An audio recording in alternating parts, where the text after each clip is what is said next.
இதுதான் நான் டெய்லி பார்க்குற வேலை.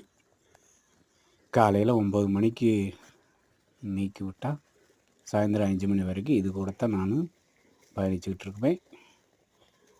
இதுக்கிடையில் வெயில், மழை, காற்று எல்லாத்துக்கும் சகிச்சுக்கிட்டு தான் இந்த வேலை பார்க்கணும்.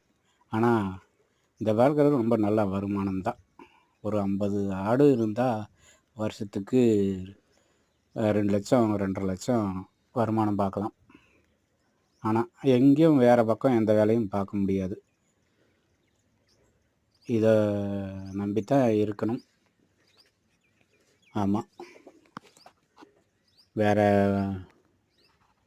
தொழில் செய்ய தெரியாது. இருந்தாலும் என்னால் முடிஞ்சது இந்த வேலை தான். எப்போவுமே இதை கண்ணும் கருத்துமாக பார்த்துக்கிட்டு இருந்தால் நமக்கு இதுவே போதும். நமக்கு வாழ்வாரத்துக்கு இதுவே போதும். அடுத்தவங்க கையேந்த தேவையில்லை. தன் கையே தனக்கு உதவி சொல்கிற மாதிரி நம்ம தொழிலுக்கு நம்மளே